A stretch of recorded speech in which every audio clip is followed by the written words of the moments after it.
ఒక రూమ్లోకి వెళ్తాం. అక్కడ అందరూ వాళ్ళ గ్రూప్స్లో వాళ్ళు నవ్వుకుంటూ మాట్లాడుకుంటూ ఉంటారు.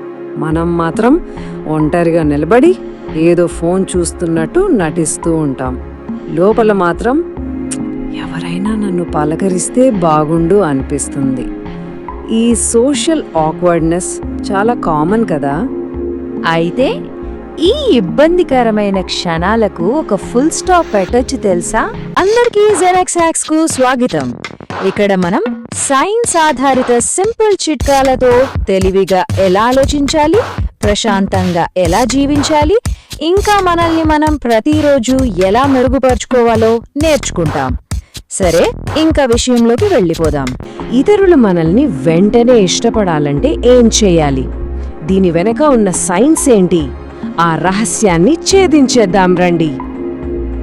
సైకాలజీ ప్రూవ్ చేసిన 12 పవర్ఫుల్ హ్యాక్స్ గురించి ఇప్పుడు తెలుసుకుందాం. Let's get started. మొదటి హ్యాక్, ది మిర్రర్ ఎఫెక్ట్. సింపుల్గా చెప్పాలంటే అద్దంలా ప్రవర్తించడం. ఎదుటి వ్యక్తి బాడీ లాంగ్వేజ్ని సున్నితంగా కాపీ చేయడమే. వాళ్ళు ముందుకు వంగితే మనం కూడా కొంచెం వంగాలి. వాళ్ళు నవ్వుతే మనం కూడా నవ్వాలి. దీన్నే సైకాలజీలో కెమీలియన్ ఎఫెక్ట్ లేదా ఊసరవెల్లి ప్రభావం అంటారు. ఎందుకంటే మనలాగే ప్రవర్తించే వాళ్ళని మనం తెలియకుండానే ఇష్టపడతాం. వాళ్ళ సబ్కాన్షియస్ మైండ్కి ఓకే, ఈ వ్యక్తి మనవాడే, నమ్మచ్చు అనే సిగ్నల్ వెళ్తుందన్నమాట. ఇది నిజంగా ఒక సూపర్ పవర్ఫుల్ హ్యాక్ అండి. ఎవరినైనా కలిసిన మొదటి 30 సెకండ్లలో వాళ్ల పేర్ని 2 సార్లు వాడండి. ఫేమస్ రచయిత డేల్ కార్నెగీ చెప్పినట్టు, ఒక మనిషికి తన పేరు ప్రపంచంలో ఏ భాషలోనైనా సరే అత్యంత తీయనైన శబ్దంలా వినిపిస్తుంది. వాళ్ల పేరుతో పిలిచినప్పుడు వాళ్లకి మనమిచ్చే గౌరవం, గుర్తింపు అది వెంటనే ఒక కనెక్షన్ని ఏర్పరుస్తుంది. ఇది వినడానికి కొంచెం వింతగా ఉండొచ్చు. ఎవరైనా మనల్ని ఇష్టపడాలంటే మనం వాళ్లకి హెల్ప్ చేయడం కాదు, వాళ్లని ఒక చిన్న హెల్ప్ అడగాలి. ఏంటి ఆశ్చర్యంగా ఉందా? దీన్నే బెన్ ఫ్రాంక్లిన్ ఎఫెక్ట్ అంటారు. ఆయన తన రాజకీయ ప్రత్యర్థుల్ని కూడా ఇలాగే మిత్రుడిగా మార్చుకున్నారట. సైకాలజీ ప్రకారం మనం ఎవరికైనా సహాయం చేస్తే, నేను వాళ్ళకి హెల్ప్ చేశానంటే బహుశా వాళ్ళు నాకు నచ్చే ఉంటారు అని మన బ్రెయిన్ మనల్ని మనమే కన్విన్స్ చేసుకుంటుంది. అదనమాట సంగతి. ఎవరైనా మనల్ని మెచ్చుకున్నారనుకోండి, దాన్ని గుర్తుపెట్టుకోండి. తర్వాత సరైన టైంలో మనం కూడా వాళ్ళని మెచ్చుకోవాలి. ఉదాహరణకు, వాళ్ళు మిమ్మల్ని మీ డ్రెస్ బాగుంది అంటే తర్వాత మీరు విషయాల్ని చాలా క్లియర్గా వివరిస్తారు అని చెప్పచ్చు. దీన్నే లా ఆఫ్ రెసిప్రాసిటీ అంటారు. అంటే మంచికి మంచి చేయడం. ఇది ఇద్దరి మధ్య ఒక ఎమోషనల్ బ్యాలెన్స్ని క్రియేట్ చేసి నమ్మకాన్ని పెంచుతుంది. ఇక హ్యాక్ 5, ది ఐబ్రో ఫ్లాష్. ఇది చాలా చిన్న టెక్నిక్, కానీ చాలా పవర్ఫుల్. ఎవరినైనా పలకరించేటప్పుడు జస్ట్ ఒక అర సెకను పాటు కనుబొమ్మల్ని ఇలా పైకెత్తండి. ఈ చిన్న గెస్చర్ ప్రపంచవ్యాప్తంగా హే, నేను నిన్ను చూశాను, నేను నీకు ఫ్రెండ్నే అని చెప్పే ఒక యూనివర్సల్ సిగ్నల్ అన్నమాట. చాలా సింపుల్ కదా. ఎవరైనా చాలా నెమ్మదిగా ప్రశాంతంగా మాట్లాడుతున్నారనుకోండి, మనం కూడా అదే పేస్కి మ్యాచ్ అవ్వాలి. అదే వాళ్ళు చాలా ఉత్సాహంగా ఫాస్ట్గా మాట్లాడుతుంటే మనం కూడా మన ఎనర్జీ లెవెల్ని కొంచెం పెంచాలి. ఎందుకంటే మన కమ్యూనికేషన్ స్టైల్ని మ్యాచ్ చేసే వాళ్లతో మనం చాలా కంఫర్టబుల్గా ఫీల్ అవుతాం. మన బ్రెయిన్లో ఉండే మిర్రర్ న్యూరాన్స్ వల్ల ఇది జరుగుతుంది.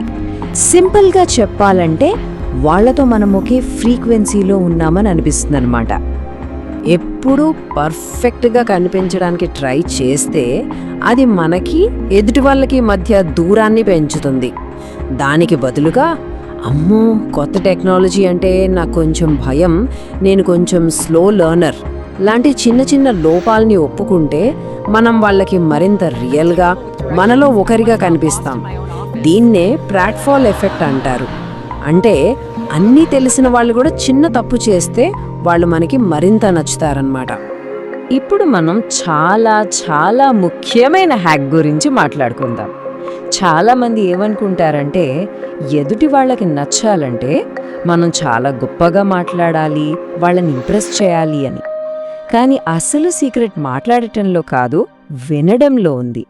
అవును, ఎదుటి వాళ్ళకి వాళ్ళ కథ చెప్పుకునే అవకాశం ఇవ్వడమే అసలైన ట్రిక్. Rule simple. 70% వాళ్ళు మాట్లాడాలి, 30% మాత్రమే మనం మాట్లాడాలి.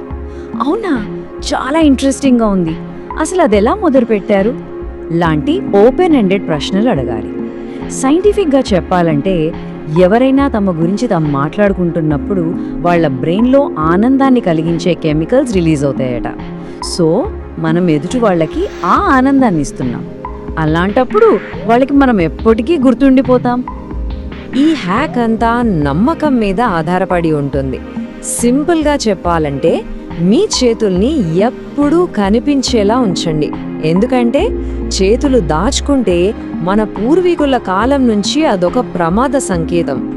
అదే అరచేతులు తెరిచి చూపిస్తే నా దగ్గర ఎలాంటి ఆయుధాలు లేవు, నేను హాని చెయ్యను అని చెప్పినట్టు.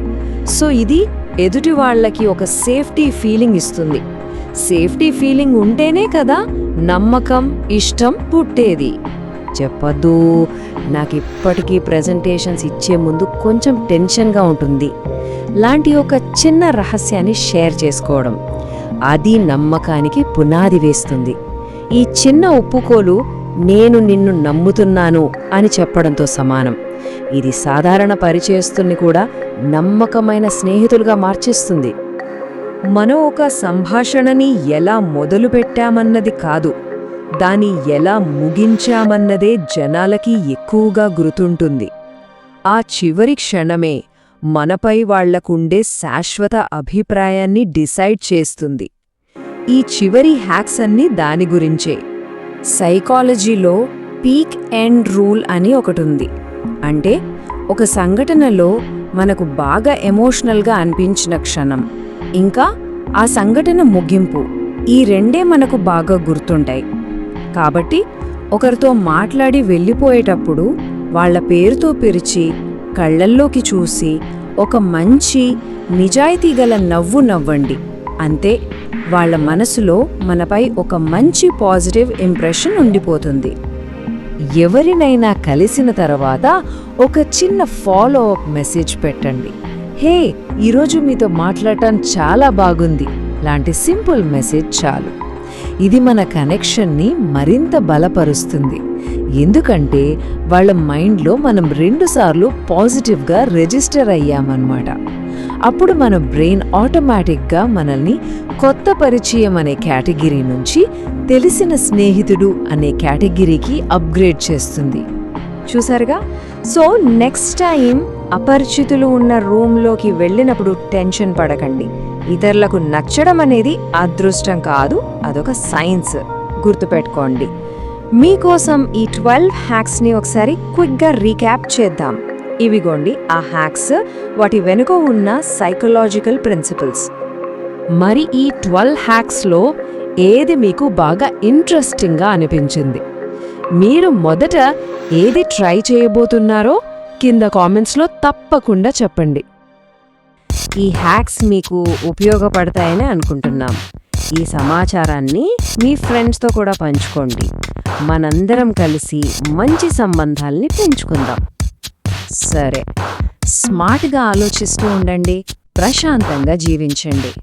మరో జెనెక్స్ హ్యాక్స్ ఎపిసోడ్తో మళ్ళీ కలుద్దాం. అప్పటి వరకు క్యూరియస్గా ఉండండి.